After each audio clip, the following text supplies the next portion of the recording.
नमस्कार, स्वागत है आप सभी का ज्ञान सम्मान के मंच पे। तो अभी हाल-फिलहाल आपका जैसे यूपी पीसीएस का एग्ज़ाम है और आप सभी को पता ही है कि एडमिट कार्ड जो है आपको पिछला दिन रिलीज़ कर दिया गया है। तो जो लोग डाउनलोड नहीं किए हैं जाके एडमिट कार्ड डाउनलोड कर लें और अपना सेंटर वगैरह देख लें कहाँ है, कैसे आपको वहाँ पे पहुँचना है। जैसे कि 12 अक्टूबर को आपका एग्ज़ाम है और महज़ जो देखें तो 10 दिन के आस-पास शेष है। तो ऐसे में हम लोग प्रैक्टिस करेंगे और बेहतर प्रैक्टिस करेंगे और पहले से भी करते रहे हैं। अभी आपको 1 से 2 दिन लेक्चर उपलब्ध नहीं हो पाया था, उसके लिए हम क्षमा प्रार्थी हैं। वजह ये रहा, जैसे कि मैं आप सभी को बताया ही था कि मैं अस्पताल में हूँ और थोड़ा ट्रैवलिंग यात्रा में था, तो यात्रा का ड्यूरेशन तो आपको पता है कि लेक्चर प्रिपेयर नहीं किया जा सकता। बाकी आज से कोशिश रहेगा आप लोग को बेहतर से बेहतर हम लोग रिवीजन हम लोग करें। देखिए, एक दृष्टि का हम लोग टेस्ट देख रहे थे और ये सीसेट का टेस्ट था, जिसमें हम लोग ऑलरेडी देखा जाए तो लगभग आधा प्रश्न कंप्लीट कर लिए थे। टेस्ट नंबर 11 था, तो इसी को आज हम लोग कंटिन्यू करके इसको कंप्लीट करते हैं और फिर इसके बाद जो भी बेहतर होगा आपको रिवीजन कराया जाएगा। बाकी आप अपने स्तर पे रिवीजन वगैरह करते रहें। कुछ प्रश्न मैं आपको यहाँ पे सॉल्व करने के लिए भी दे दूँगा, जिसको आप लोग सॉल्व करके आएँगे। चलिए देखिए, बाकी आपको सीसेट का कहानी पता ही है, हिंदी है, अंग्रेजी है, कम्युनिकेशन है, मैथमेटिक्स है और रीजनिंग।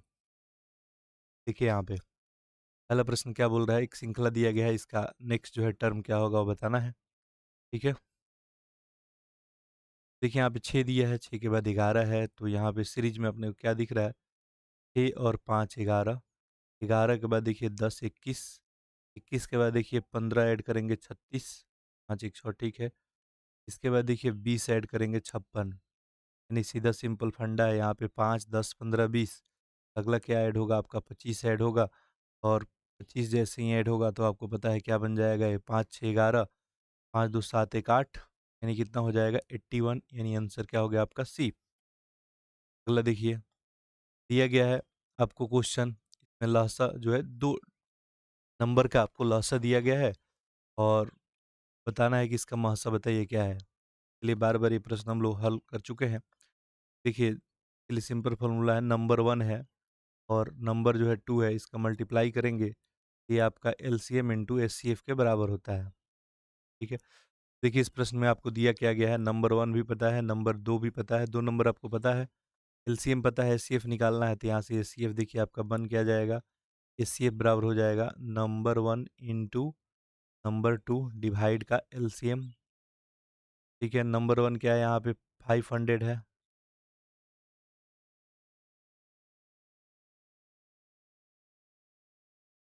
500 है आपका, ठीक है?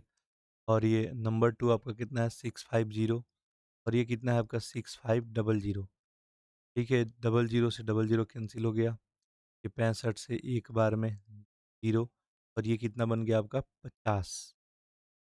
यहाँ पे एचसीएफ क्या बन गया आपका 50 बन गया, ऑप्शन नंबर डी आपका करेक्ट आंसर। अगला देखिए क्या बोल रहा है, श्रृंखला में जो है ना लुप्त संख्या बताइए, एक लुप्त संख्या क्या होगा? वही सीरीज वाला फिर से प्रश्न है। देखिए यहाँ पे 80 है, ठीक है?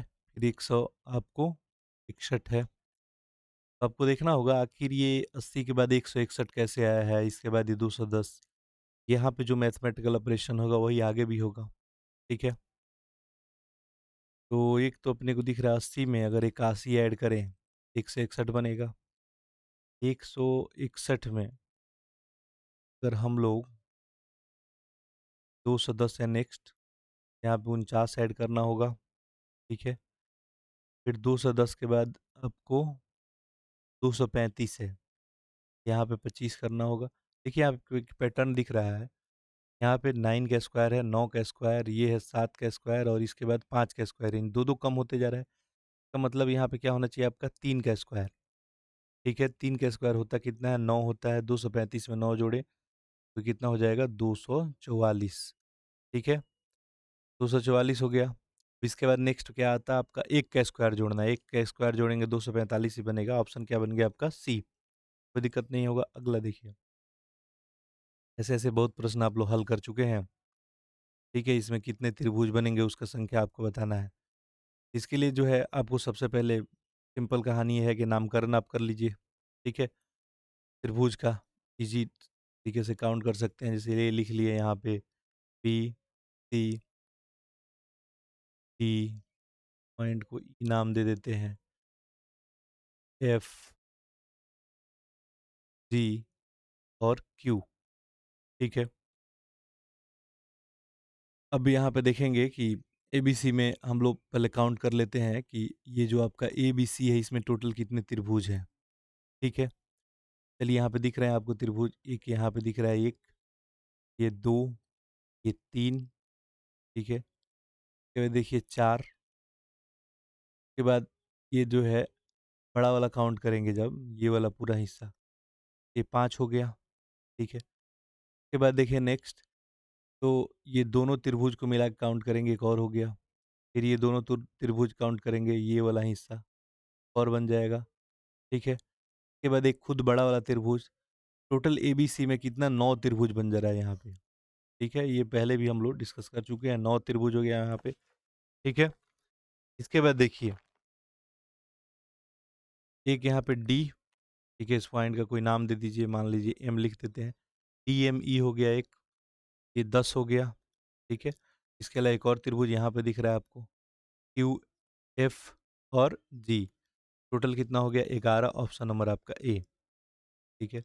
अगला देखिए, दे रहा है कि यदि 11 and 15 and 13 equal to 13, 17 and 15 and 16 equal to 20 and 14 and 17 equal to 17, तो 3 एंड 7 एंड 2 का मान क्या होगा, बताइए।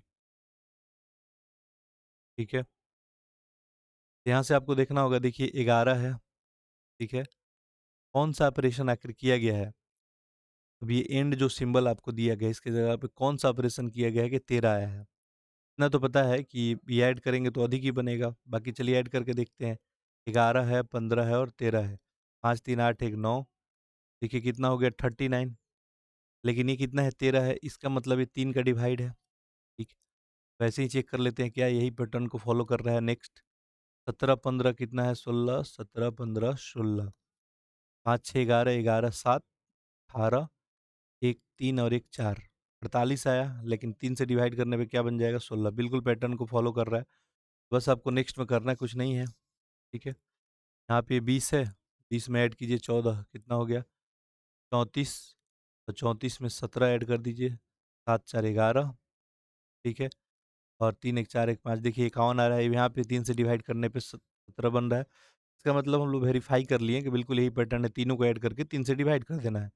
यहाँ पे तीनों को ऐड करें, 7 3 10 2 12, 12 को कितना से 3 से डिवाइड कर देंगे, 3 से डिवाइड करेंगे क्या बनेगा, 4। यानी ऑप्शन नंबर आपका ए। ठीक है। आगे बढ़ते हैं हम लोग।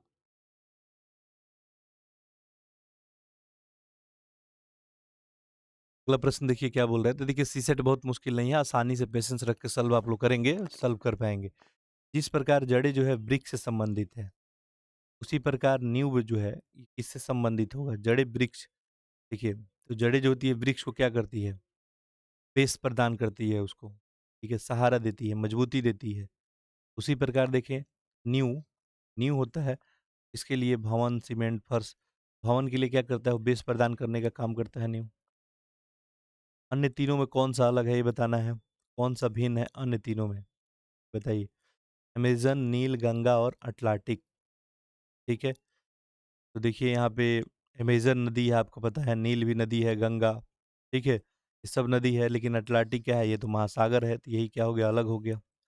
देखिए कुछ कम्युनिकेशन वगैरह का भी प्रश्न है। तो देखिए निम्नलिखित में कौन सा संप्रेषण वातावरण में मनोवैज्ञानिक सुरक्षा को सर्वोत्तम रूप से बढ़ावा देता है।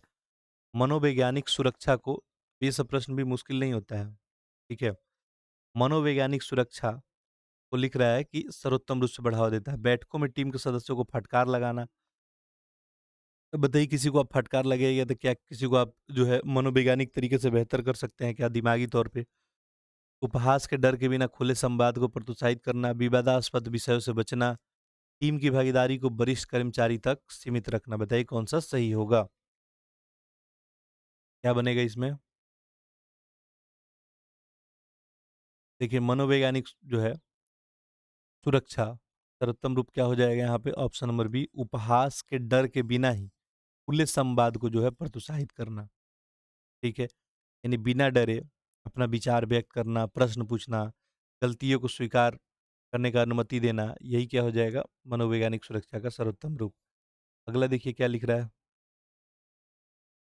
निम्नलिखित में से कौन-सा संप्रेषण में मौखिक तत्व के उदाहरण है?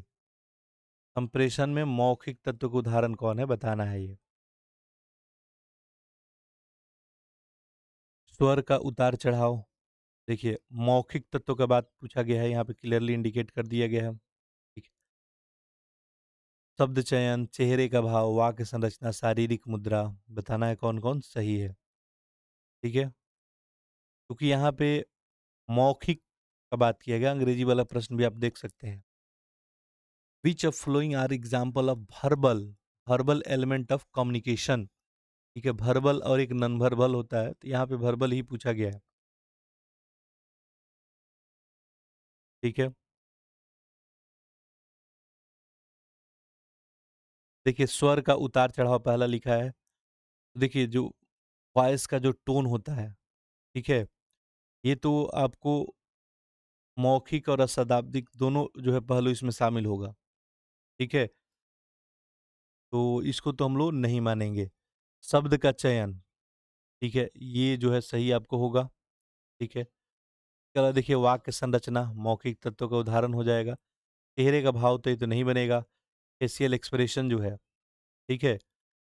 चाहे आपका पोस्चर हो गया, ये अशाब्दिक होता है, इसमें शब्द का ज़रूरत नहीं होता है। मौखिक का मतलब क्या है, कुछ आप बोल रहे हैं, कुछ आप अपने से दूसरे को कम्युनिकेट करने के लिए बोल रहे हैं। ये तो ऐसे होता नहीं, शारीरिक मुद्रा भी नहीं होगा। 3-4 तो ऐसे नहीं होता। 3-4 नहीं होता तो आप 2 तो ऑप्शन ऐसे एलिमिनेट आप लोग कर लेते हैं, ठीक है? शब्द का चयन होना चाहिए और वाक्य संरचना तो ऑप्शन नंबर सी। अगला देखिए, यदि ब्लैक को NFDOE लिखा जाता है, योर को क्या लिखा जाएगा? ठीक है? पैटर्न आपको देखना पड़ेगा सीधे। बी के बाद देखिए यहाँ पे एन है, यानी +3 का है, BCDE। एल के बाद देखिए एफ है, ठीक है? यहाँ भी +3 दिख रहा है, LMNO। ए के बाद देखिए डी है, +3 है। बस यहाँ भी +3 कर देना है। यू में अगर +3 करेंगे आप लोग, ठीक है? यू में +3 करेंगे तो क्या बनेगा? सॉरी यू नहीं है, वाई है, वाई के बाद ज़ेड, ए और बी, ठीक है? इसके बाद ओ में +3 जैसे करेंगे, OPQR, यू में करेंगे, ठीक है? QWXY और आर में करेंगे तो यू। यानी ऑप्शन क्या बन गया आपका?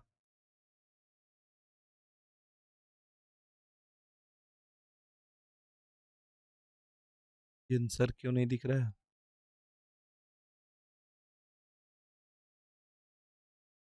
1 मिनट।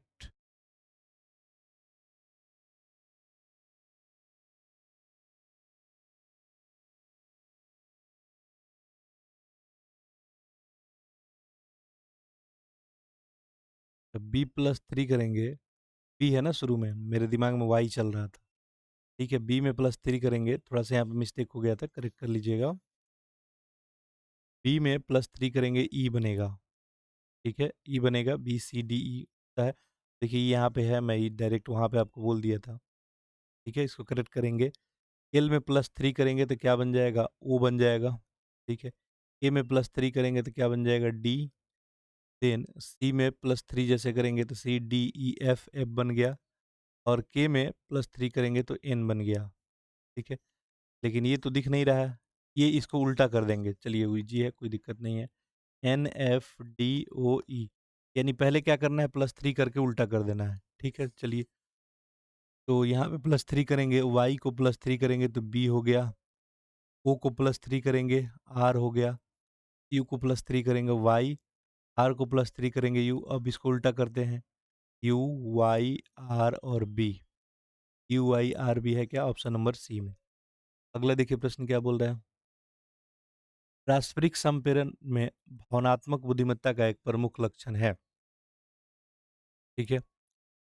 अगला प्रश्न यही बोल रहा है आपका, what is the key sign of emotional intelligence in interpersonal communication? जो इंटरपर्सनल कम्युनिकेशन होता है, में इमोशनल इंटेलिजेंस का साइन के लिए की पॉइंट क्या है आपको बताना है। लिख रहा है निष्पक्षात्मक बनाए रखने के लिए भावनात्मक विषय से बचना, केवल पूछे जाने पे ही भावनाओं को व्यक्त करना, अपने और दूसरे की भावनाओं को पहचानना, नियंत्रित करना, उन पे प्रतिक्रिया देना, संदर्भ के प्रवाह किए बिना भावनात्मक रूप से प्रतिक्रिया देना। आंसर करें, क्योंकि देखिए यहाँ पे क्वेश्चन में फोकस किया गया है भावनात्मक बुद्धिमत्ता पे, तो क्या आंसर बन जाएगा यहाँ पे? ऑप्शन नंबर सी, अपने और दूसरे की भावनाओं को पहचानना है और नियंत्रित करना है और उन पे प्रतिक्रिया देना है। ठीक है, अगला देखिए।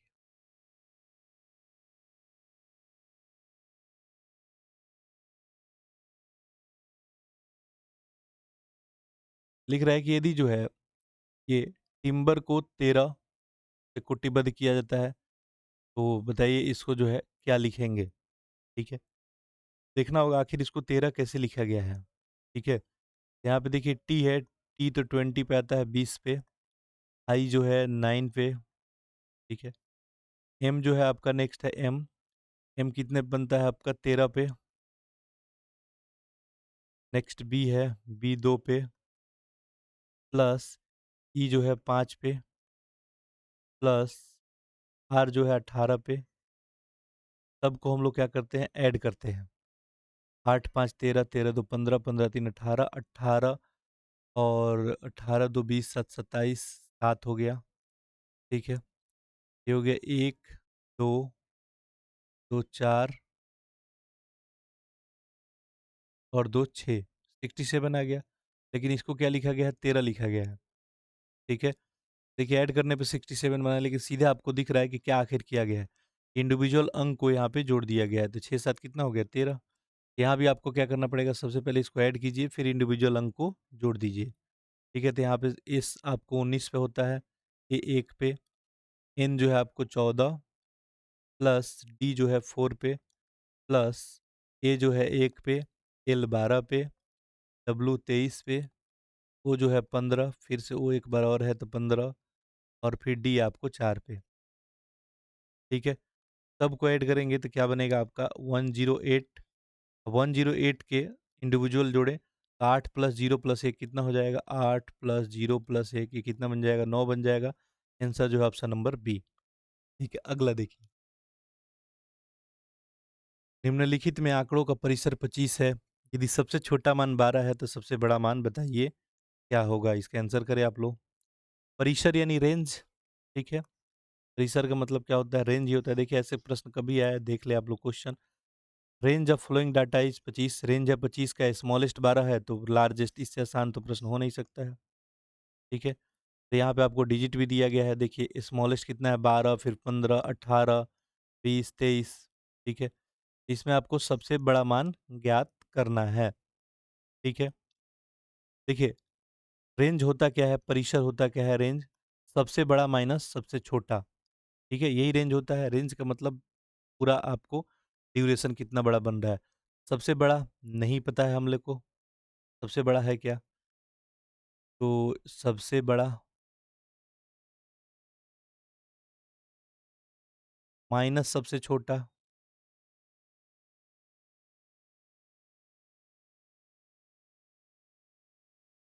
तो यहाँ पे तो इतना पता है कि रेंज पता है अपने को, रेंज कितना है? 25 है।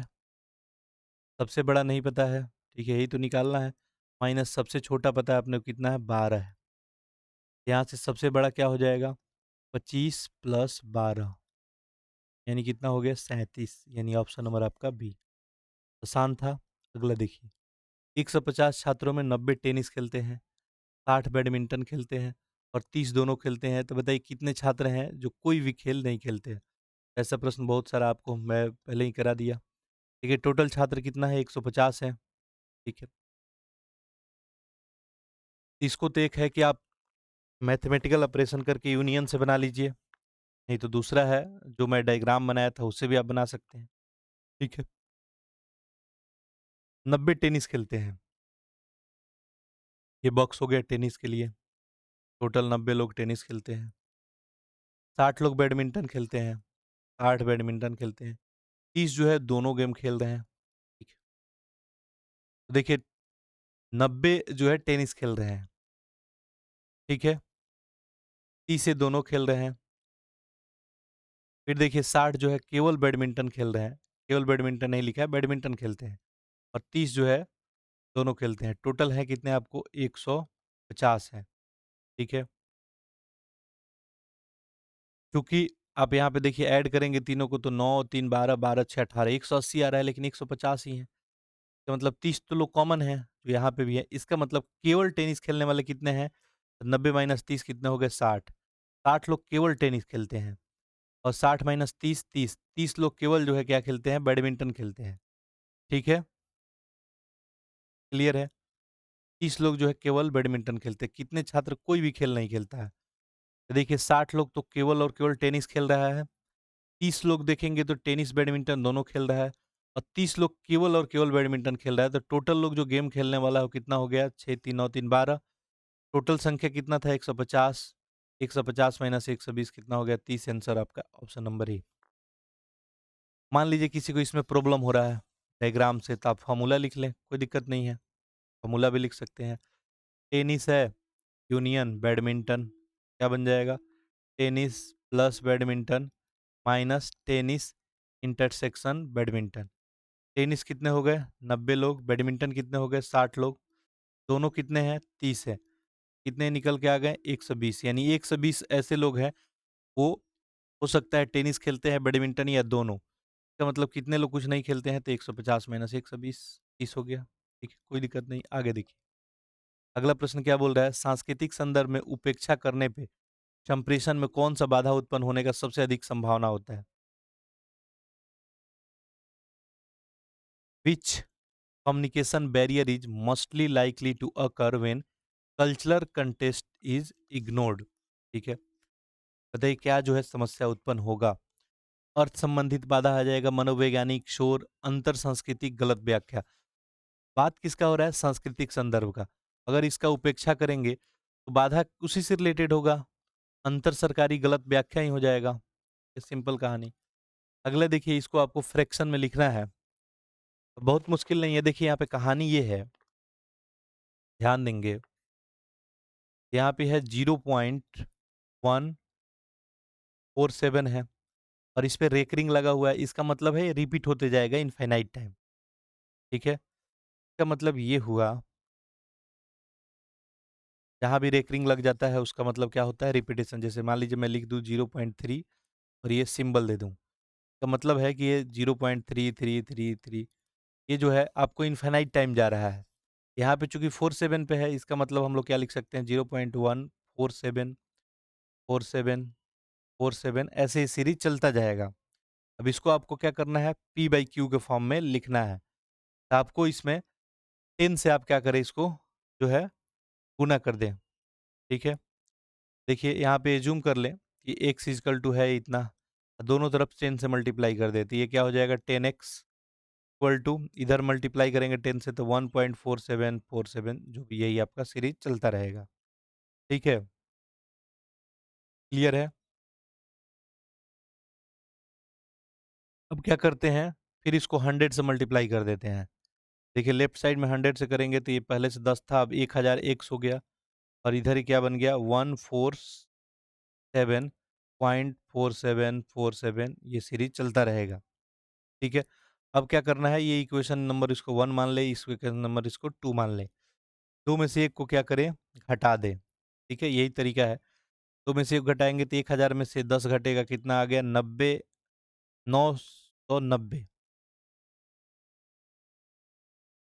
990 एक्स हो गया, इक्वल टू 147 में से 1 घटेगा, कितना हो जाएगा? 146। इसको हम लोग क्या करते हैं? पॉइंट वाला है, इसको हम लोग छोड़ देते हैं जनरली। ठीक है, तो यहाँ से एक्स इक्वल टू क्या हो जाएगा? 146/990। ठीक है, इसको चाहे तो सिंप्लीफाई कर सकते हैं। ये जो है आपको 2 से कट जाएगा, नहीं है, 2 दूनी 4, 2 तिये 6, 0, ये भी 2 से 2 चौके 8, 2 नवा 18, 2 पचे 10। फिर इसको 5 से कटाए, 5 चौका 20, 3 0 5 छक 30, ये हो जाएगा 5 नवा 45, 5 नवा 5 से 5 चौके 20, 5 छक 30। ठीक था, कुछ हम गलती लिख दी। हाँ हाँ, मिस्टेक देखिए यहाँ पे हो गया अपने से। यहाँ पे 146 है ना, यहाँ पे x इक्वल टू क्या हो जाएगा, 146/990। ठीक है, दिमाग उतना स्टेबल है नहीं मेरा, तो आपको पता ही है कि अभी अस्पताल वाला अभी सिलसिला जारी ही है। चलिए खैर कोई नहीं। तो यहाँ पे देखें 146 है ना, इसको कट करते हैं हम लोग। 2 से 2 सते 14, 2 तिये 6, ये हो गया 2 दूनी 2 चौके 8 और 1 और 9, ये बन गया आपका 1 9, 2 9 18, 2 पचे 10। Option number B.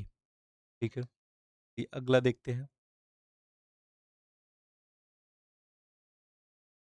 अगला देखिए प्रश्न क्या बोल रहा है, उस बिंदु का निर्देशांक ज्ञात कीजिए। बिंदु 2 पॉइंट दे दिया है और मिलाने वाली रेखा का अनुपात भी दे दिया है, आंतरिक रूप से विभाजित होता है।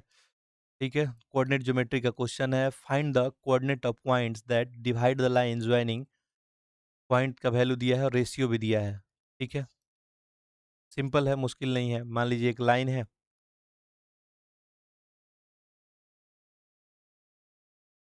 देखिए एक पॉइंट आपको दिया है, एक दूसरा पॉइंट का वैल्यू आपको दिया है। ठीक है, अब कोई एक यहाँ पे पॉइंट होगा जो इसको 1:2 में डिवाइड करता है। ठीक है, 1:2 में इसी पॉइंट का आपको वैल्यू निकालना है। ठीक है, और बिल्कुल इजीली आप लोग निकाल सकते हैं, बहुत मुश्किल काम इसमें नहीं करना है, बस छोटा सा फॉर्मूला है। ठीक है, इस पॉइंट का कोऑर्डिनेट क्या होगा, तो हम लोग एज्यूम कर लेते हैं एक्स वाई होगा। बाकी चलिए ये कोऑर्डिनेट आपको तो पता ही है कि ये 2 और -2 है। और दूसरा कोऑर्डिनेट आपको पता है ये कितना है, 8 और 4 है। ठीक है, इसके लिए फॉर्मूला होता है, जब इंटरनली डिवाइड करता है, m1 into x two plus m2 into x one divide m1 plus m2। ये एक्स कोऑर्डिनेट निकालने के लिए हो गया। चलिए एक्स निकालने के लिए, वाई निकालने के लिए भी सेम यही काम किया जाएगा। पहले एक्स चलिए निकाल लेते हैं, इसका एक्स कोऑर्डिनेट m1 यहाँ पे देखिए क्या है। ठीक है, m1 यहाँ पे 1 है। ठीक है, तो 1 रखेंगे। x2 का वैल्यू कितना है, 8 है, तो 8 लिख देंगे, 1 इंटू 8 प्लस m2 का वैल्यू कितना है, 2 है, 2 लिख दिए।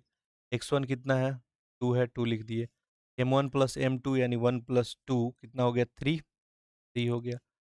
ये 8 एक 9 और ये 2 दूनी 4, 9 4 कितना हो गया आपका, ये लिखा गया है। m1 की जगह पे 1 ले लिया हम लोग।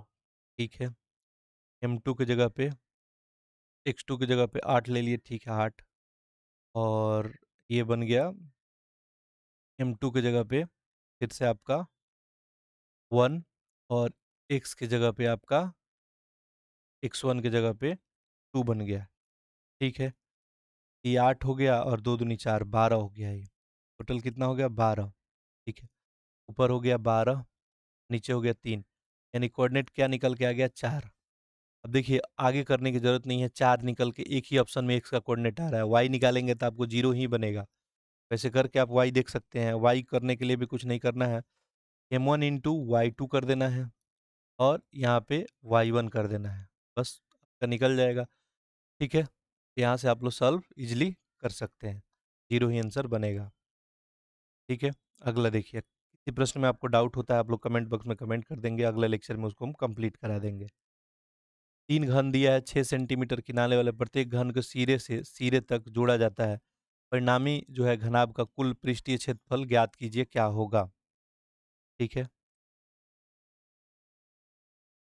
अब देखिए यहाँ पे दिया है प्रत्येक घन का 6 सेंटीमीटर किनारा है। ठीक है, साइड है, प्रत्येक घन के सिरे से सिरे जुड़ा जाता है परिणामी घनाभ का। ठीक है, और टोटल कितना है, 3 है। ठीक है, तो लंबाई कितना बन जाएगा, एक का 3 है, सॉरी 6 है, तो 3 का कितना हो जाएगा, 18। चौड़ाई क्या हो जाएगा आपका, क्योंकि सिरे से सिरे जोड़ा जा रहा है, तो जैसे एक घन ये जुड़ गया, दूसरा ये जुड़ गया, तीसरा ये जुड़ गया, देखिए लंबाई तो इसका बढ़ जाएगा, लेकिन इसका ऊंचाई और चौड़ाई तो सेम ही रहेगा। ठीक है, किन्हीं को समझ में नहीं आ रहा होगा तो यहाँ पे देख ले, ये पहला घन हो गया। ठीक है,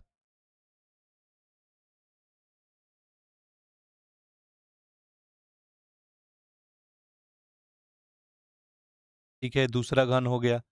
ऐसे जोड़ना है इसको आपको, लंबाई एक बढ़ेगा लेकिन चौड़ाई ऊंचाई सेम रहेगा। ठीक है, इसका लंबाई कितना हो गया? लंबाई हम लोग देख लिया 18, चौड़ाई तो 6 ही बनेगा और ऊँचाई भी 6 ही बनेगा। आपसे क्या पूछा है? पृष्ठीय क्षेत्रफल, तो घनाभ का पृष्ठीय क्षेत्रफल होता क्या है? 2 इंटू लंबाई इंटू चौड़ाई 18 इंटू 6 प्लस ये चौड़ाई इंटू ऊँचाई 6 इंटू 6 प्लस ऊँचाई इंटू चौड़ाई यानी 18 इंटू 6। आंसर बन गया? नहीं, 18 छक 108, 6 एक 36, 18 छक 108, 2 से मल्टीप्लाई 108, 216 प्लस 36 ये कितना आ गया? 504। Option number B. अगला प्रश्न देखिए।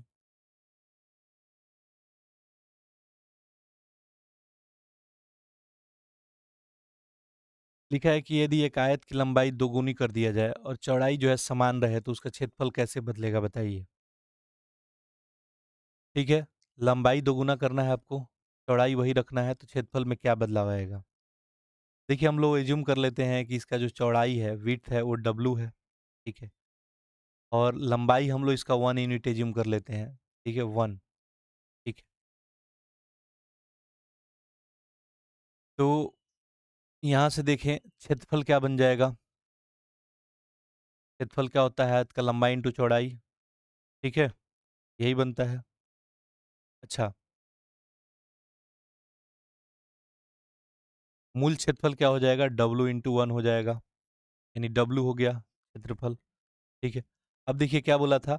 लंबाई को क्या कर दिया जाए? 2 गुना कर दिया जाए, चौड़ाई सेम ही रखा जाए। तब लंबाई को 2 गुना करेंगे, इसका मतलब ये पहले हम लोग इसको माने थे 1, अब इसको 2 यूनिट कर देना होगा, तो 2 हो गया। ठीक है, और चौड़ाई तो वही रहेगा। ठीक है, 2 इंटू ये आपका डब्लू। ठीक है, यही बन जाएगा, और इंटू 1 ये हो गया 2 इंटू जो भी आपका मूल क्षेत्रफल आ रहा है डब्लू इंटू 1। ठीक है, तो यहाँ पे आंसर क्या हो जाएगा? 2 गुना, क्योंकि देखिए क्या हो जाएगा? 2 गुना हो जाएगा। सिंपल देखिए समझिए, कुछ है नहीं कहानी में। मान लीजिए आप जो है आयत की लंबाई को x एज्यूम कर लीजिए, चौड़ाई को y एज्यूम कर लीजिए। आयत का क्षेत्रफल क्या होता है? चौड़ाई इंटू लंबाई, तो xy हो गया। Question number 1। अब क्या बोल रहा है? लंबाई को 2 गुना कर दीजिए, तो लंबाई को 2 गुना करेंगे तो 2 इंटू x हो गया, तो चौड़ाई तो y ही रखेगा, तो नया वाला क्षेत्रफल क्या हो गया? 2xy। सीधे आपको दिख रहा है कि नहीं इसका 2 गुना है? 2 गुना हो गया, मुश्किल था नहीं। अगला देखिए, जब किसी आंकड़े समूह में प्रत्येक अंक को एक स्थिर संख्या घटा दी जाती है तो कौन सा अपरिवर्तित रहेगा? ठीक है, यानी मीन, मीडियम वगैरह जो आप लोग पढ़े हैं, मीन, मीडियन हो गया, मोड हो गया, उसी के बारे में। माध्य, प्रसरण, माध्यिका, बहुलक, प्रत्येक अंक में कोई फिक्स अगर आप घटाते हैं तो माध्य, माध्यिका और बहिलक ये जो होगा, जितना आप घटाएंगे उसी से घट जाएगा, माध्य, माध्यिका और बहुलक। ठीक है, क्लियर है? क्योंकि उसका निरपेक्ष मान जो है बदल जाएगा, लेकिन वेरिएंस जो होगा, ठीक है, ये जो है सेम रहेगा प्रसरण, तो ऑप्शन नंबर बी ही बन जाएगा। अगला प्रश्न देखिए, निम्नलिखित में से कौन सा एक टीम को प्रभावी संघर्ष समाधान का सबसे अच्छा समर्थन करता है? लिख रहा है which of following is a best support effective conflict resolution in team. प्रभावी संघर्ष समाधान का सबसे अच्छा समर्थन करता है, क्या आंसर बनेगा? अनुकूलशीलता के बिना अपनी बात पे जोर देना, टकराव से बचना, सक्रिय श्रवण और सहयोगात्मक समस्या समाधान का अभ्यास करना, या निर्णय लेने के लिए पूरी तरह से प्रतिकार पे निर्भर रहना। सही आंसर क्या होगा? क्योंकि यहाँ पे बात हो रहा है टीम में प्रभावी संघर्ष समाधान। टीम में अगर संघर्ष है उसके समाधान के लिए अच्छा से अच्छा समर्थन, यहाँ पे क्या हो जाएगा? सक्रिय श्रवण हो और सहयोगात्मक समस्या समाधान का अभ्यास किया जाए, ये समस्या जो है नहीं आएगा। निम्नलिखित में से कौन सा परिदृश्य कार्यस्थल पे कमजोर अंतर व्यक्तित्व जो है प्रभावशीलता को दर्शाता है? कार्यस्थल पे कमजोर अंतर व्यक्तित्व प्रभावशीलता को बताइए कौन सा सही होगा? ईमानदार लेकिन सम्मानजनक प्रतिक्रिया देना, टीमों को सुझाव की अनदेखी करते हुए बैठक में हावी रहना, गलतफहमी के दौरान स्पष्टीकरण मांगना, विभागों के बीच सहयोग करना। सही आंसर क्या हो जाएगा? ऑप्शन नंबर बी, टीमों के सुझाव की अनदेखी करते हुए बैठकों में हावी होना। यहाँ पे था कार्यस्थल पे कमजोर अंतर व्यक्तित्व। ठीक है, अगला देखिए। फिर कम्युनिकेशन को लेके है कि कौन सा रूप अवचेतन भावनात्मक संकेतों से सबसे अधिक प्रभावित होने का संभावना रखता है। ठीक है। ईमेल आदान प्रदान, औपचारिक रिपोर्ट, शारीरिक भाषा और स्वर का उतार चढ़ाव या लिखित। देखिए अवचेतन भावनात्मक संकेत है। अशाब्दिक संप्रेषण में क्या आता है आपका? शारीरिक मुद्रा आ जाता है, चेहरे का भाव, ठीक है? ये सब हम लोग काउंट करते हैं। तो यहाँ पे शारीरिक भाषा और स्वर का उतार-चढ़ाव बन जाएगा। अगला देखिए, किसी संगठन में संप्रेषण वातावरण मुख्य रूप से किससे संबंधित है? ठीक है, संप्रेषण वातावरण मुख्य रूप से किससे संबंधित है बताइए? ईमेल उपयोग की आवृत्ति। देखिए अगर क्वेश्चन यहाँ पे दिक्कत हो अंग्रेजी वाला आप लोग पढ़ लेंगे।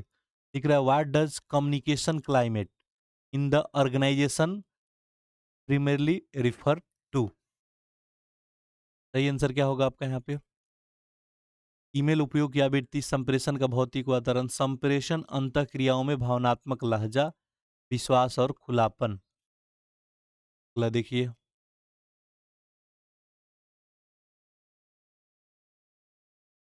लिख रहा है पारस्परिक संबंध जो है बनाने में आत्म प्रकटीकरण क्यों महत्वपूर्ण है?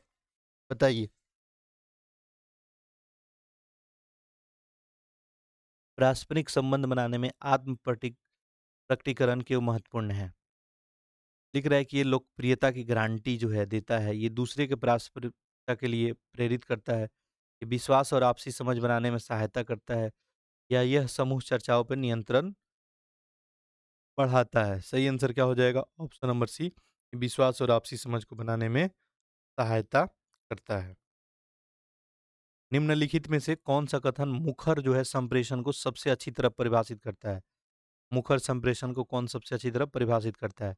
मौन रहकर संघर्ष से बचना, बात है मुखर संप्रेषण का ध्यान देंगे। आत्मविश्वास दिखाने के लिए आक्रामक ढंग से बोलना, दूसरे का सम्मान करते हुए अपने विचार और भावनाओं को ईमानदारी से व्यक्त करना। ऑप्शन नंबर सी यही हो जाएगा। रचनात्मक प्रतिक्रिया देते समय कौन सा पारस्परिक कौशल सबसे महत्वपूर्ण है? बताइए। निर्णय, सहानुभूति, सहानुभूति और स्पष्टता या आलोचना? रचनात्मक प्रतिक्रिया देते समय कौन सा पारस्परिक कौशल सबसे अधिक महत्वपूर्ण है? ये सहानुभूति और स्पष्टता ही हो जाएगा। अगला देखिए मैथमेटिक्स है। पूछ रहा है कि कौन सा बहुपद गुणनखंड होगा? तो देखिए एक तो देता है आपको कि पोलिनोमियल दे दिया उससे गुणनखंड पूछता है, ये गुणनखंड दे दिया आपको फैक्टर उससे पोलिनोमियल। इसमें कुछ तो करना नहीं है आपको, मल्टीप्लाई कर दीजिए आपका आंसर आ जाएगा। ठीक है? यहाँ पे देखिए x प्लस 3 है, तो मल्टीप्लाई करना है किससे? x माइनस 2 से। ठीक है? x में x माइनस 2 से कर दें, प्लस 3 में x माइनस 2 से कर दें। ये देखिए यहाँ पे क्या बन जाएगा? एक्स स्क्वायर माइनस का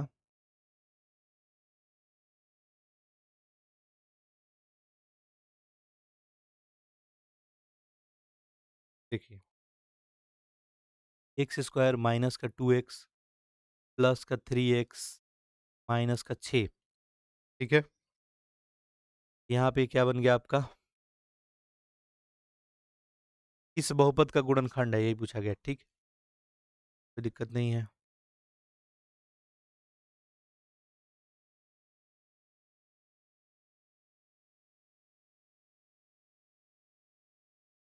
इसमें ऐसा है ना कि एक्स स्क्वायर माइनस का प्लस का एक्स और माइनस का 6, एक तो ये टर्म आ रहा है, ठीक है?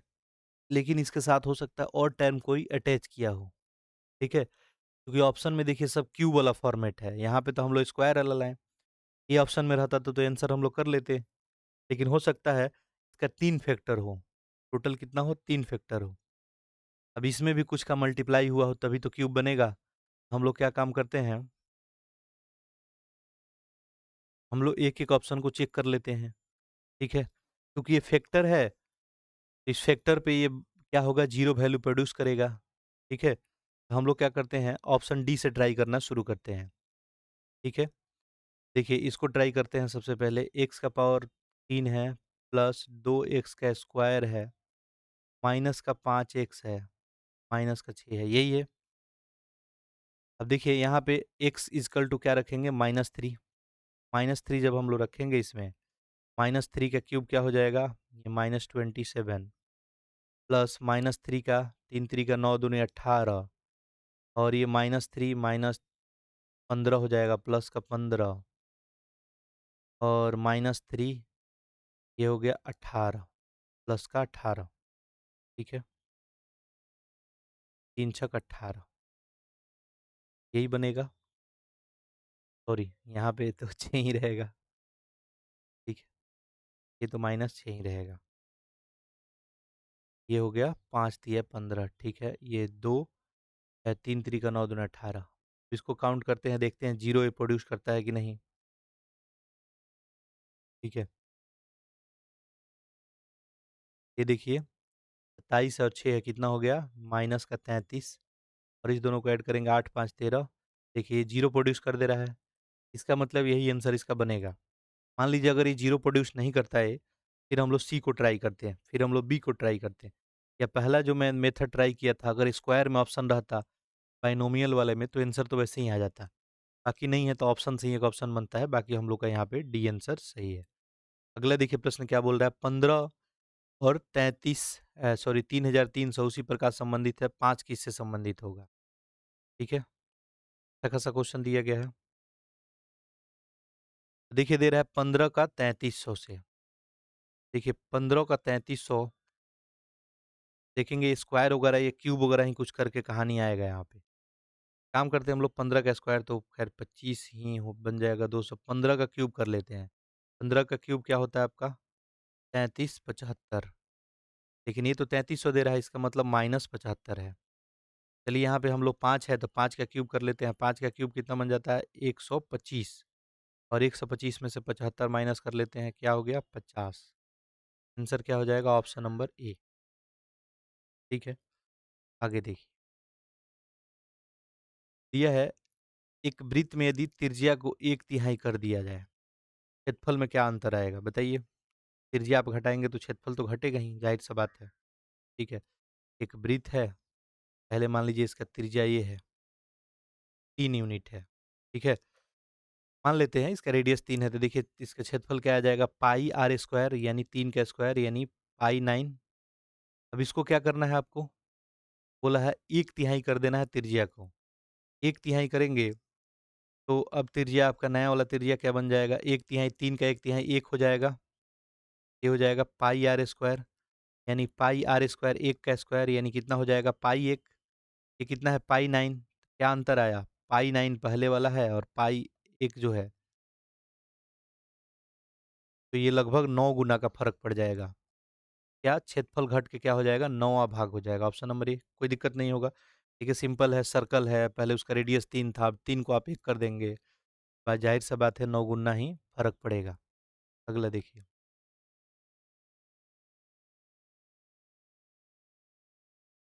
अगला प्रश्न देखिए क्या बोल रहा है। एक व्यंजन दिया गया है, अब इसको आपको जो है सॉल्व करना है, ठीक है? यहाँ पे देखिए a माइनस बी का क्यू दिख रहा है, यहाँ पे a प्लस बी का क्यू दिख रहा है। ये फ़ॉर्मूला लगाएँगे और मल्टीप्लाई वगैरह करेंगे, आपका आंसर बन जाएगा। मुश्किल काम नहीं है, यहाँ पे बस कैलकुलेशन करना है, ठीक है? आपको बस फ़ॉर्मूला पता होना चाहिए।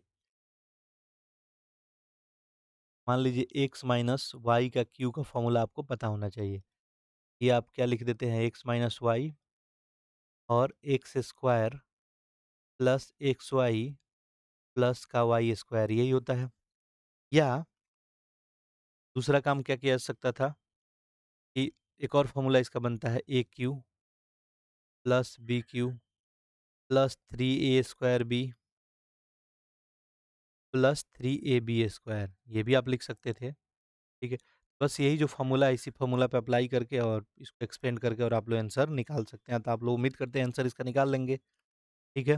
आपको बस क्या करना है थोड़ा-सा कैलकुलेशन करना है, ठीक है? यहाँ पे a माइनस बी है, इसको आप लोग क्या कर देंगे 2x माइनस 3y लिख देंगे, ठीक है? एक्स स्क्वायर यानी 2x का स्क्वायर ये क्या हो जाएगा 4x स्क्वायर प्लस xy है यानी 3 दूनी 6xy प्लस वाई स्क्वायर है यानी 3 का स्क्वायर कितना बनता है आपका 9। ये हो जाएगा 9y स्क्वायर। वैसे ही आपको इसको भी लिखना पड़ेगा। यहाँ पे माइनस सिंबल लगाएँगे, x plus y x square plus x y minus का वाई स्क्वायर, माइनस नहीं है प्लस का, ठीक है? यही है टर्म आपका। बस इसको आप लोग कैलकुलेट वगैरह कर लेंगे, आपका आंसर आ जाएगा, ठीक है? यहाँ पे आंसर आपका जो बनेगा, ये आपको ये बी वाला बनना चाहिए, ठीक है? नहीं आंसर बनेगा आप लोग कमेंट करेंगे, अगले लेक्चर में हम इसको पूरी तरह से सॉल्व कर देंगे। लिख रहा है आकाश की कार्य क्षमता ब्रिज की कार्य क्षमता से 4 गुनी है, ठीक है? मान लीजिए अगर ब्रिज है कोई और एक आकाश है। ब्रिज मान लीजिए एक दिन में, ब्रिज मान लीजिए कि एक्स काम करता है ब्रिज एक दिन में, तो आकाश क्या करेगा एक दिन में? आकाश एक दिन में इससे 4 गुना काम करेगा, यानी 4x करेगा। वो दोनों मिलकर एक कार्य को 12 दिन में करते हैं। कितने दिन में करते हैं? 12 दिन में। आकाश अकेले उस काम को कितने दिन में पूरा करेगा? अब देखिए दोनों मिलके 12 दिन में कर रहे हैं। दोनों एक दिन में कितने काम करेंगे? तो एक्स ये कर रहा है और 4x ये कर रहा है, तो यानी दोनों मिलके एक दिन में 5x काम करेंगे, ठीक है? और 12 दिन काम करते हैं टोटल वो लोग। 12 दिन काम करते हैं, इसका मतलब 12 पचे 60, यानी 60x यूनिट टोटल ये लोग काम जो है करते हैं दोनों आदमी मिलके। अब काम किससे कराना है? आकाश से अकेले। आकाश का एफिशिएंसी आपको पता है 4x, एक दिन में 4x काम करेगा। टोटल काम है कितना? 60x। 4x से डिवाइड लगा दीजिए। 15 दिन में आकाश अकेले काम को समाप्त कर देगा। इसी में आपसे पूछ देता है कि बताइए ब्रिज कितने दिन में समाप्त करेगा, तो क्या करते आप? 60x divide x। ब्रिज कितने दिन में समाप्त करता है? 60 दिन में, क्योंकि उसका एफिशिएंसी कम है। सिंपल कहानी। अगला देखिए, अगला प्रश्न क्या बोल रहा है?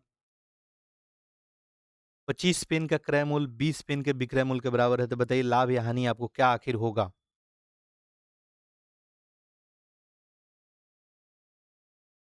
सिंपल कहानी है। 25 पेन का क्रय मूल्य, यानी 25 पेन आप जितने में परचेज कर रहे हैं, ठीक है? 25 पेन का सीपी 20 पेन के एसपी के बराबर है। यानी कहने का मतलब 25 पेन मान लीजिए आप 100 रुपये में खरीदते हैं और 20 पेन को ही 100 रुपये में बेच देते हैं। 5 पेन तो अभी भी आपके पास बचा। यानी एक तो बात क्लियर है कि लाभ ही होगा, कोई डाउट तो है नहीं इसमें, ठीक है? तो आप एक एक नियम से बना सकते हैं, आप जिस मेथड से भी चाहें बना सकते हैं, ठीक है? यहाँ से देखिए, इसको लेफ्ट में लेके आ जाते हैं। ये हो जाएगा 25/20 और यहाँ पे हो गया SP/CP, ठीक है? ये 50/25 5 चौका 20। ये SP/CP क्या बन गया आपका? 5/4। यानी देखिए यहाँ से क्लियरली आपको क्या दिख रहा है? सीपी है 4 तो एसपी कितना है? 5 है। यानी कितना का बढ़ोतरी है? 1 का। सीपी कितना है? 4 है इंटू 100, यानी कितना आंसर आ गया आपका? 25%। लाभ कितना हो गया? 25%। ऑप्शन नंबर सी, ठीक है? क्लियर है?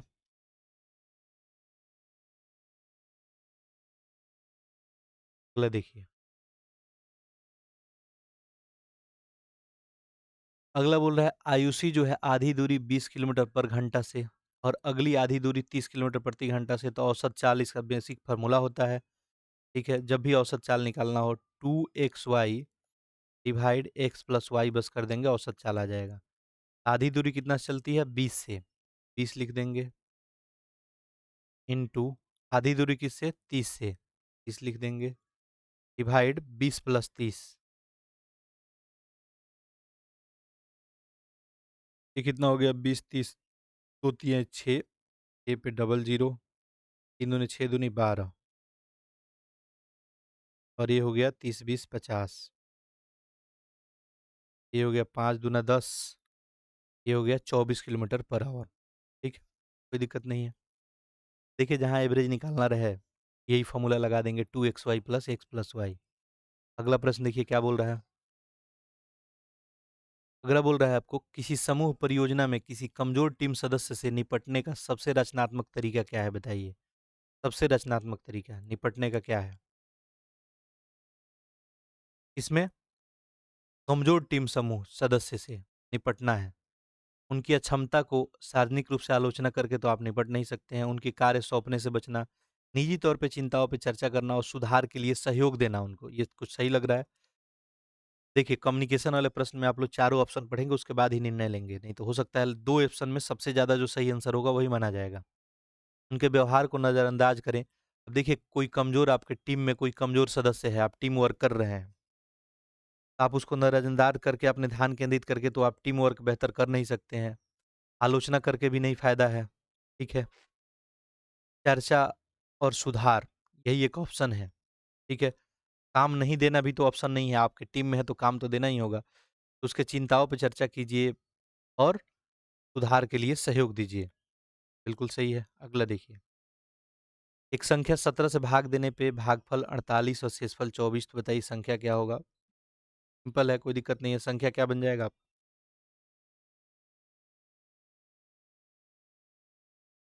भाग देना है किससे? 17 से। तो भागफल कितना आ रहा है? 48। शेषफल कितना आ रहा है? 24। यही आपका संख्या हो गया। 17 में 48 से मल्टीप्लाई किया 816 प्लस 24 यानी कितना हो गया? 840। आंसर आपका ए। ठीक है, अगला प्रश्न देखिए। दिए गए समुच्चय है y और z, ठीक है, इसमें सभी अव्यय ज्ञात कीजिए इसके। ठीक है, ज्ञात करना है, ज्ञात कर सकते हैं आप लोग। एक समुच्चय दिया गया है, ठीक है, x दिया है, y दिया है, z दिया है। यहाँ पे थोड़ा-सा आपको काम करना होगा, ठीक है। सबसे पहले आपको x यूनियन y निकालना है, फिर आपको z यूनियन y निकालना है और दोनों का इंटरसेक्शन देखना है, ठीक है।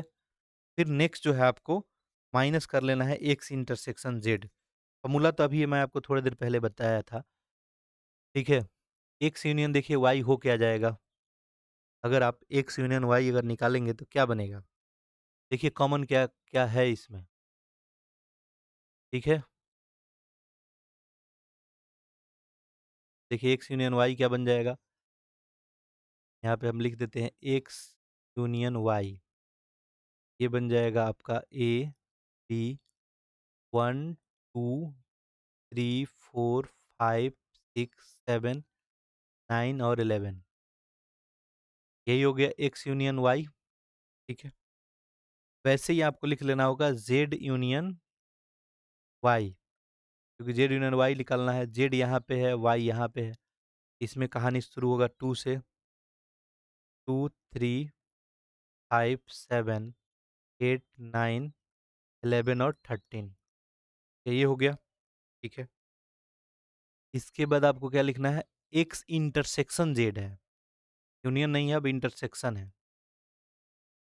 एक्स इंटरसेक्शन जेड, एक इंटरसेक्शन यानी इसमें कॉमन क्या-क्या है दोनों में, यही आपको देखना होगा।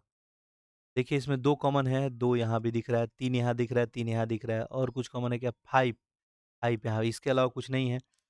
एक्स जो है इंटरसेक्शन जेड की क्या हो गया आपका? 2, 3 और 5, तीनों हम लोग लिख लिए, ठीक है।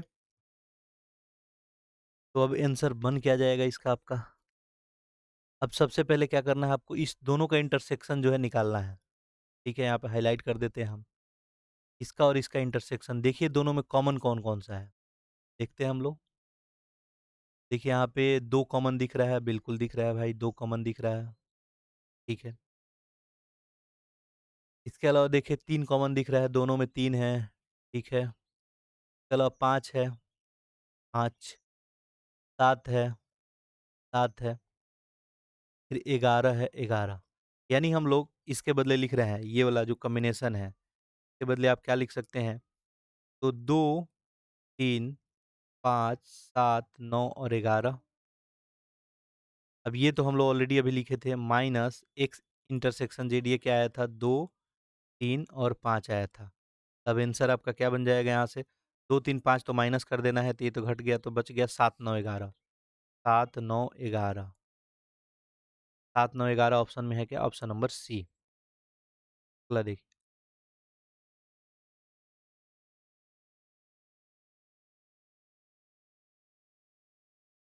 अगला प्रश्न देखिए क्या बोल रहा है। श्रुति अपने घर से 40 किलोमीटर प्रति घंटा की गति से यात्रा करते हुए 12 मिनट देरी से स्कूल पहुंची। यदि वो 48 किलोमीटर प्रति घंटा से यात्रा करती तो 5 मिनट पहले पहुंच जाती। तो बताइए श्रुति के घर और उसके स्कूल के बीच कितना दूरी है? ठीक है।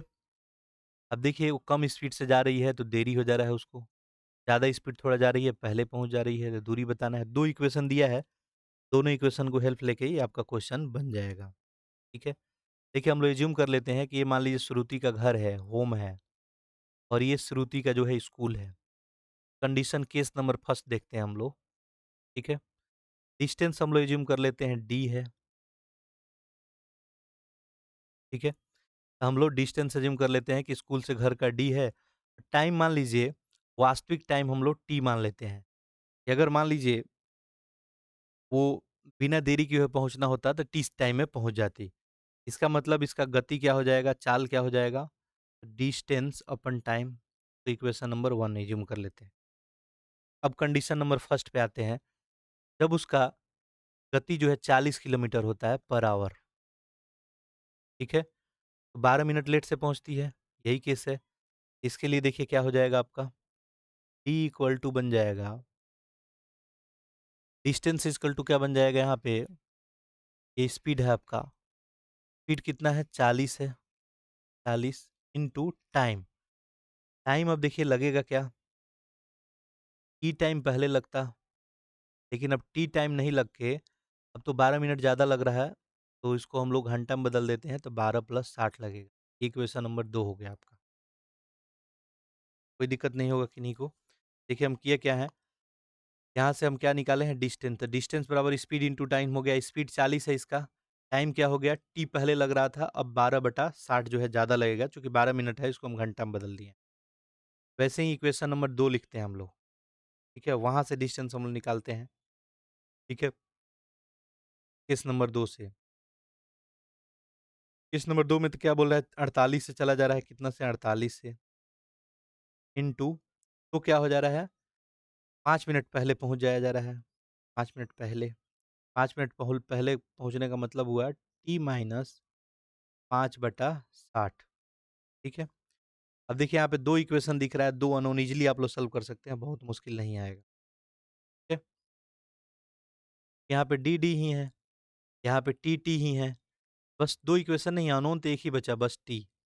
कि जैसे दोनों इक्वेशन को आप लोग सॉल्व करेंगे, यहाँ से टी जो आपका निकल के आ जाएगा 3/2। अब लेकिन आपको टी निकालना नहीं है, यहाँ पे तो दूरी निकालना है। अभी आप क्या निकाले हैं, टी निकाले हैं, ठीक है? और आपको निकालना है दूरी। आपको क्या काम करना पड़ेगा, आप टी निकाल लिए, तो यहाँ पे सबसे पहले काम करें डी निकाल लें, तो चलिए हम लोग डी निकाल देते हैं। डी इक्वल टू क्या हो जाएगा आपका, चलिए इक्वेशन नंबर 2 को ही ले लेते हैं, तो ये 48 है, 48 मल्टीप्लाई टी, टी की जगह पे क्या है 3/2 माइनस ये 5/60 है, इसको 1/12 लिख सकते हैं। ये कैलकुलेट करें तो 48 इंटू 12 एलसीएम हो जाएगा, 2 छक 12 6 3 18 माइनस 1, ये 12 चौका 48 और ये 18 माइनस 1 17, 17 चौका 68। आंसर आ गया ऑप्शन नंबर। अगला देखिए, अगला देखिए क्या बोल रहा है, निम्नलिखित कथनों और निष्कर्षों पर विचार कीजिए, ठीक है? एक तो कथन दिया है और एक निष्कर्ष दिया है आपको, ये देख लेते हैं। दिख रहा है कुछ ट्यूलिप कमल है, एक ट्यूलिप का बना लेते हैं बॉक्स, ये ट्यूलिप का है। कुछ ट्यूलिप कमल है, ये कुछ कमल भी हो गए, ये वाला हिस्सा। सभी कमल फूल हैं, सभी कमल फूल हैं, इसका मतलब क्या हो गया आपका, ये वाला बॉक्स, ये सभी कमल फूल हो गए, फूल के लिए हम एफ लिख रहे हैं यहाँ पे, ठीक है बात, यहाँ तक कोई दिक्कत नहीं। सभी फूल सूरजमुखी हैं, क्या है? सभी फूल सूरजमुखी हैं, यानी एक और बड़ा बॉक्स, सभी फूल सूरजमुखी है, ठीक है बात। अब देखिए निष्कर्ष आप क्या-क्या निकाल सकते हैं यहाँ पे। लिख रहा है कुछ सूरजमुखी कमल है। अब देखिए सूरजमुखी वाला ये बॉक्स है, कमल वाला ये है, ये तो सारे सूरजमुखी ही कमल हैं, ठीक है? ये तो देखिए कि सब सूरजमुखी के अंदर आ रहा है, तो कुछ तो नहीं है, तो ये तो सही नहीं होगा, ये तो सारे हैं। सभी फूल कमल हैं, सभी फूल कमल हैं क्या? बिल्कुल हैं, ये कमल इसके अंदर ही आ रहा है, ये तो करेक्ट है। कुछ ट्यूलिप फूल हैं, ट्यूलिप यहाँ पे है, फूल यहाँ पे है, ठीक है? बताइए सही है क्या? कुछ ट्यूलिप फूल हैं, ठीक है? देखिए ये बताया गया था कि कुछ ट्यूलिप जो है कमल है, लेकिन फूल के बारे में स्पष्टता नहीं था, तो इसलिए ऑप्शन हम लोग डी कर लेंगे। अगला देखिए, और महज कुछ प्रश्न शेष रह गए, जल्दी हम लोग समाप्त करेंगे, ठीक है? फिर कल पुनः आपको एक लेक्चर जो है मिलेगा, ठीक है? सुबह-सुबह भी आपको लेक्चर जो है कोशिश करेंगे कि दे दिया जाए, आप लोग प्रैक्टिस करते रहें, ठीक है? और कुछ आपको टेस्ट के लिए प्रैक्टिस के लिए 2 सेट मैं दिया था अभी तक, 1 सेट आपको कल दे दिया जाएगा, ठीक है? राघव ने 2 वर्षों के लिए ₹10,000 की राशि का निवेश किया। पहले वर्ष 8% वार्षिक दर से साधारण ब्याज मिला, दूसरे वर्ष 10% से चक्रवृद्धि ब्याज मिला। कह रहा है कि 2 वर्ष के अंत में कुल राशि बताइए कितने हो जाएगा? मुश्किल तो है नहीं। पहले वर्ष उसको क्या मिल रहा है? साधारण ब्याज। कितना इन्वेस्टमेंट है इसका? 10,000 का। 10,000 इन्वेस्टमेंट है 8% पे, ठीक है? 2 वर्ष के लिए नहीं, 2 वर्ष के लिए टोटल इन्वेस्टमेंट है। लेकिन पहले वर्ष ऐसा ही है, गाइड का 100 कितना बन गया? 800। ₹800 पहले वर्ष का कमाई हो गया इसका, ठीक है? दूसरे वर्ष क्या कमाएगा? देखिए दूसरे वर्ष चक्रवृद्धि ब्याज चूँकि लग रहा है, आपको सबसे पहले इसका मूलधन ज्ञात कर लेना होगा। तो देखिए कितना है? 10,000 तो पहला है, प्लस 800। इसका बेसिक जो है 1 वर्ष के बाद राशि इसका कितना हो गया है? 10,800। अब इस पे इसको क्या मिलेगा? चक्रवृद्धि ब्याज मिलेगा 1 वर्ष के लिए। देखिए 10,800 तो इसका अब मूलधन हो गया, 1 वर्ष के लिए, ठीक है? 1 प्लस कितना? 10%, 10/100, और चूँकि 1 वर्ष के लिए है तो पावर 1 ही हो जाएगा, ठीक है? यहाँ से क्या आंसर आ जाएगा? 10,800 इंटू 110/100, 2 जीरो से 2 जीरो कैंसिल, ये कितना हो जाएगा? 108 पे मल्टीप्लाई 110 का, ये क्या आंसर बन जाएगा आपका? 1080 का मल्टीप्लाई तो 118800 ही बन जाएगा, यानी ऑप्शन नंबर आपका डी। अगला देखिए, लिख रहा है कौन सा सुनने व्यवहार का संकेत देता है कि कोई व्यक्ति सक्रिय रूप से नहीं सुन रहा है, ठीक है? स्पष्टीकरण, प्रश्न पूछना, शीघ्र समाधान देने के लिए बीच में बोलना, समझ दर्शाने के लिए। अब देखिए ये सब कम्युनिकेशन है, तो इतना आसान तो आपको कुछ प्रश्न हो नहीं सकता है। आप खुद एज्यूम करें, क्वेश्चन में क्या पूछा जा रहा है कि मान लीजिए कोई व्यक्ति सक्रिय रूप से आप क्लास में जैसे पढ़ा रहे हैं, जैसे मैं ही आप पढ़ा रहा हूँ मान लीजिए, आप अगर सामने अभी होते, मेरे को टेस्ट करना था कि आप सक्रिय हैं कि नहीं, एक्टिव हैं कि नहीं। मैं क्या करता, बीच-बीच में आपसे पूछते रहता कि मैं आपको पहले क्या बताया, ठीक है? शीघ्र समाधान देने के लिए बीच में बोलना, ठीक है? ऑप्शन नंबर बी हो जाएगा, ठीक है? जो भी बातचीत कम्युनिकेशन हो रहा है, श्रोता पूरी तरह से जुड़ा है कि नहीं, उसका टेस्ट बीच-बीच में अगर होते रहे, ठीक है? अगला देखिए,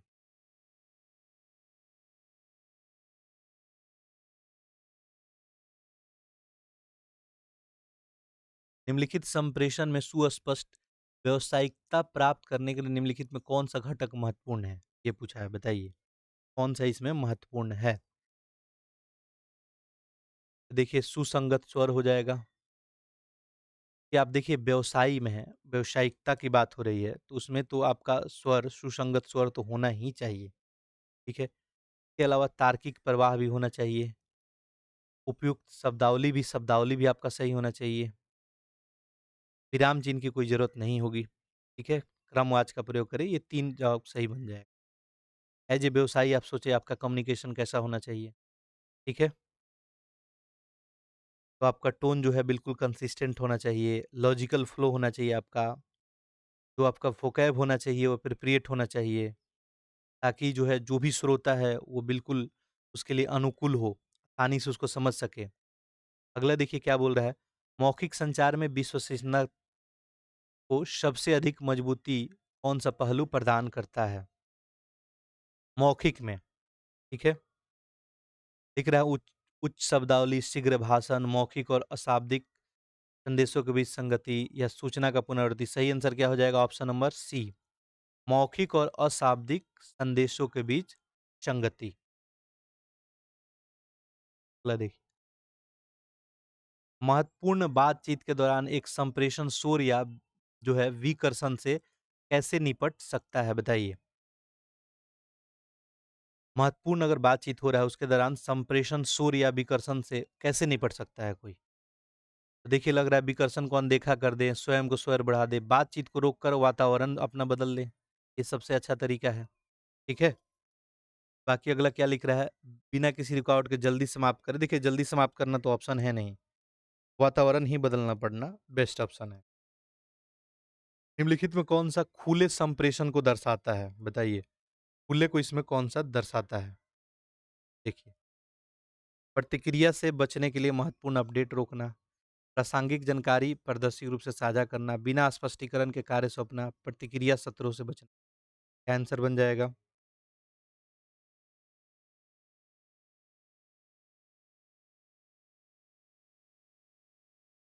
खुले संप्रेषण के लिए, ठीक है?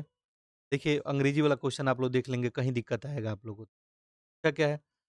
ओपन कम्युनिकेशन में, ठीक है?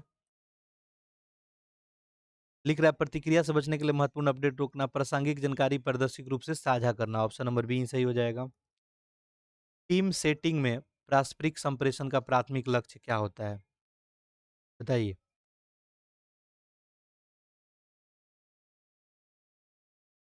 तो अपनी बात सिद्ध करना, संपर्क को कम करना, समझ संरेखन और साझा उद्देश्य। ऑप्शन नंबर सी ही हो जाएगा।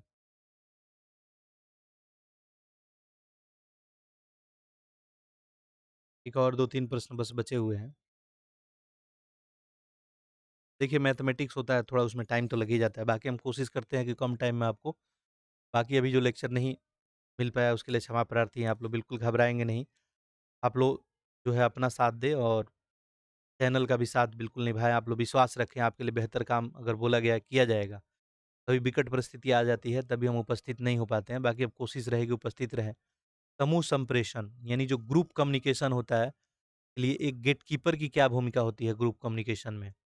लिख रहा है सदस्यों को विचार व्यक्त करने से रोकना, चर्चा पे हावी हो जाना, सूचना प्रवाह को नियंत्रित करके भागीदार को प्रोत्साहित करना या मौन रहना। ठीक है? तो गेटकीपर का भूमिका होगा क्या? सूचना प्रवाह को नियंत्रित करके भागीदार को प्रोत्साहित करना, नियंत्रित करना और सारे लोग का पार्टिसिपेशन देखना। देखिए एक त्रिभुज दिया गया है, इसमें दिया है बीसी पैरेलल है डीई के, बीसी पैरेलल है, डी किधर है? डी और ई, ये दोनों जो है पैरेलल है। एक्स का वैल्यू यहाँ पे देख बताना है कि एक्स का वैल्यू क्या होगा। देखिए जब 2 लाइन पैरेलल होता है, ठीक है? अच्छा यहाँ पे आप लोग देखें, ये 8 है, ये 72 है। त्रिभुज में तीनों कितना होता है? 180 होता है। ये कितना बन जाएगा? 100 बन जाएगा, ठीक है? ये 100 हो गया तो ये क्या बन जाएगा? ठीक है, चूँकि ये संगत कोण है तो ये भी 100 ही बन जाएगा।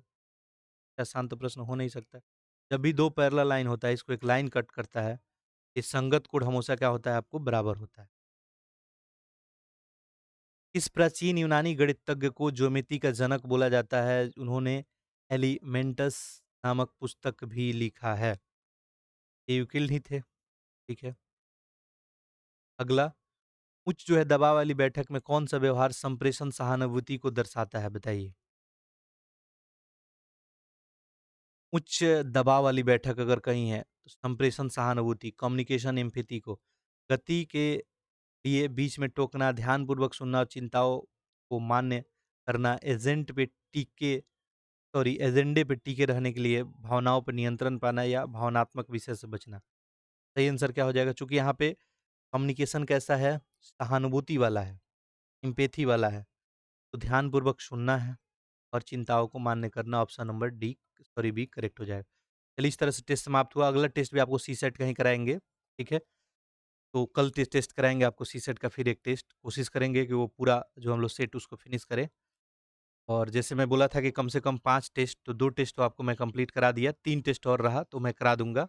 और इसके बाद जीएस का भी कुछ आपको रिवीजन के लिए प्लान वगैरह करेंगे, ठीक है? बाकी आप लोग रिवीजन करते रहें। टेस्ट जो आपको टेलीग्राम ग्रुप में मैं देता हूँ, क्योंकि खुद से ही आपको टेस्ट अटेम्प्ट करना है जाके, खुद आपको एग्ज़ाम लिखना है।